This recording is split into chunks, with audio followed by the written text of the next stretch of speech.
चलो देख लीजिए, ये अगला वाला देख लीजिए, अगला हेडिंग क्या कह रहा है, सभी अम्लों एवं क्षारकों में क्या समानताएं हैं। तो चलो कि हम बताते हैं क्या सिमिलरिटी है बच्चों, सारे एसिड एंड बेस में क्या सिमिलरिटी याद रखना है। देख लीजिए पहला, अब जब पहले हेडिंग मारते थे, सभी अम्लों एवं क्षारकों में, सभी अम्लों, यही ना हेडिंग है रे, सभी अम्लों एवं क्षारकों में क्या समानताएं है।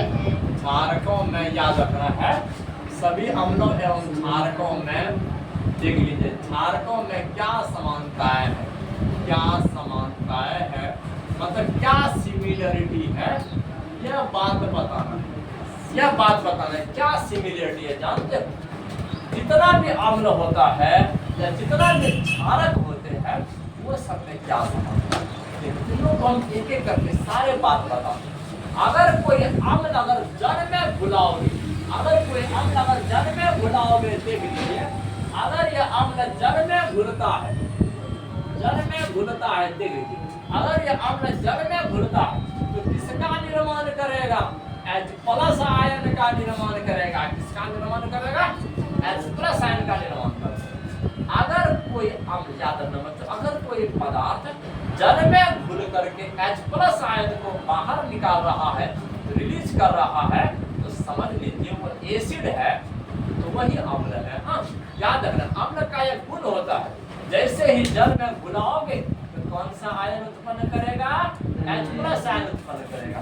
कोई भी अम्ल, अब ये जो H+ आयन है ये किस रूप में रहते हैं पता है, कि समझना, एक दिन और हम वीडियो में बताएंगे।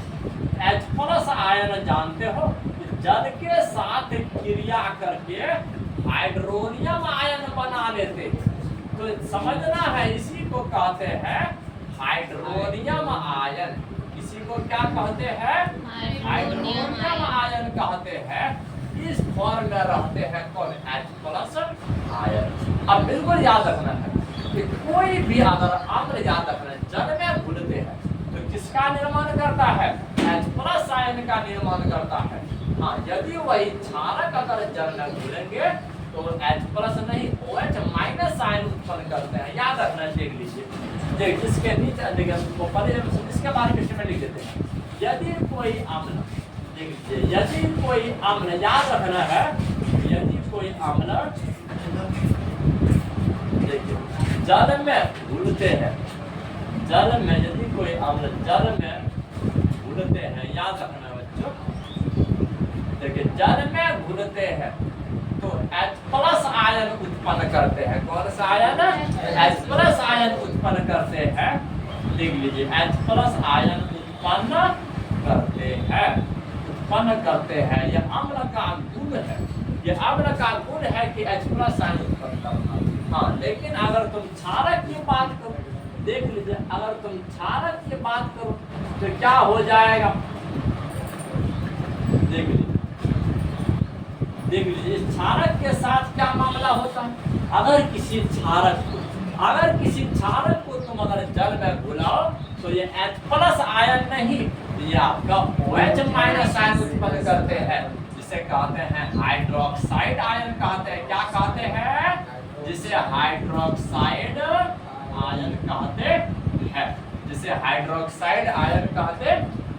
बिल्कुल ये सब बात को याद रखना बच्चों। अगर कोई क्षारक अगर जल में घुलते हैं तो हाइड्रोक्साइड आयन का निर्माण होता है, और यदि कोई अम्ल जल में घुलते हैं तो H+ आयन का निर्माण होता है। हाँ याद रखना।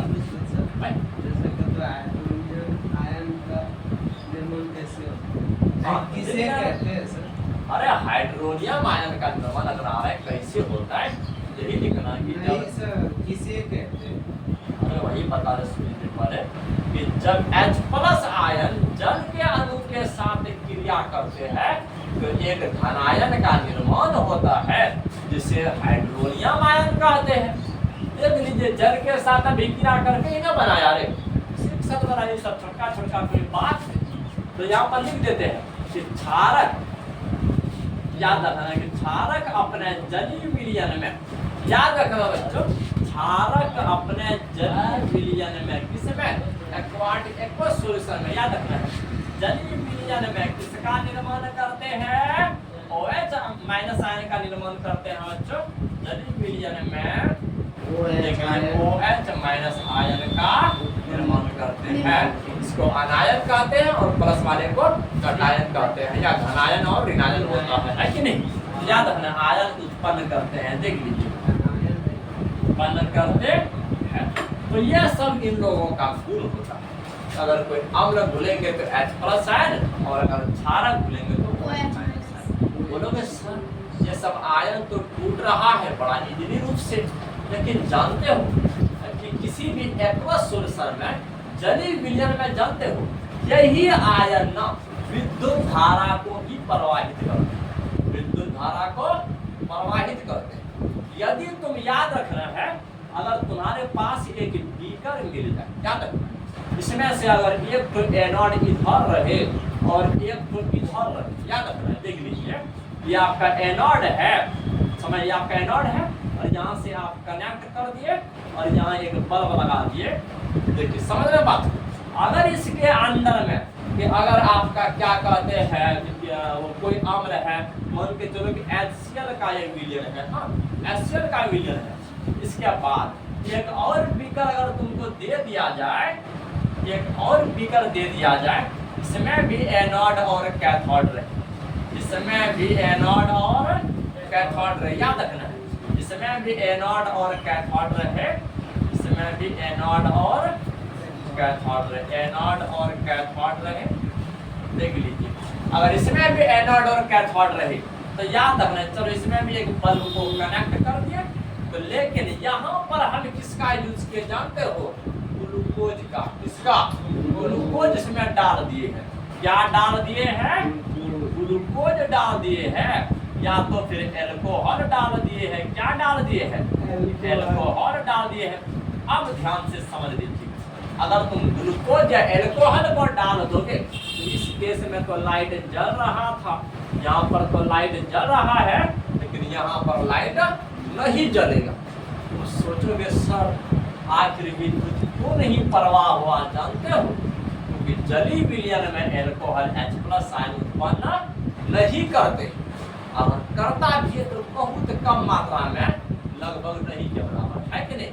लेकिन ये HCl जैसे घुला, फटाक से याद रखना विद्युत धारा, क्योंकि जलीय विलयन में जो विद्युत धारा क्या, वहाँ पर विद्युत धारा को कौन ढोते हैं पता है? आयन। क्या समझ के कौन ढोते हैं? आयन, मतलब धनायन और ऋणायन। याद रखना है किसी भी विलयन में विद्युत धारा को ढोने का कार्य करते हैं, याद रखना बच्चों। देख लीजिए हम यहाँ पर लिख देते हैं मोटा वाला पाठ कि जलीय विलयन में, जलीय विलयन बोलोगे सर हमारे पास आशित वाला जल, डिस्टिल्ड वाटर, इसमें एक भी आयन नहीं है, तो क्या विद्युत धारा का प्रवाह संभव है? एकदम नहीं होता, नहीं, क्योंकि विद्युत धारा को ढोने का कार्य आयन कर रहा है। जब तक उसमें आयन नहीं रहेगा तब तक विद्युत धारा जाने वाला नहीं है, विद्युत धारा जाने वाला नहीं है। तो यह बात को याद रखना। देख लीजिए हम लिख देते हैं जलीय विलयन में, जलीय विलयन में विद्युत धारा की प्रवाह, विद्युत धारा की प्रवाह, याद रखना बच्चों, विद्युत धारा की प्रवाह, जलीय विलयन में विद्युत धारा की प्रवाह धनायन एवं ऋणायन के द्वारा किया जाता है, धनायन एवं ऋणायन के द्वारा किया जाता है। यह बात याद रखना है, यही दोनों है कैरियर, यही दोनों है ढोने वाला। हाँ याद रखना है, अगर कोई सॉलिड रहेगा, जैसे समझ लोहा है, एल्युमिनियम है, कॉपर है, इन लोगों में इलेक्ट्रॉन होता है, क्योंकि इन लोगों में भी पॉजिटिव चार्ज है, लेकिन वो फ्री नहीं होता है, फ्री नहीं होता है। लेकिन यदि तुम पॉजिटिव वाला चार्ज को किसी विलयन में खोजोगे, यहाँ पर जानते हो ये H+ आयन भी फ्री होता है और क्लोराइड आयन भी फ्री होता है, दोनों फ्री होता है, याद रखना है। इसलिए यहाँ पर आयन के प्रवाह के चलते ही विद्युत धारा प्रवाह करते हैं, याद रखना बच्चों। देख लीजिए ये प्रवाह धनायन एवं ऋणायन के द्वारा होता है, के द्वारा होता है। तो ये सब बात को याद रखना है। हाँ तो समझ करके पढ़ा करो बच्चों, फायदा करेगा।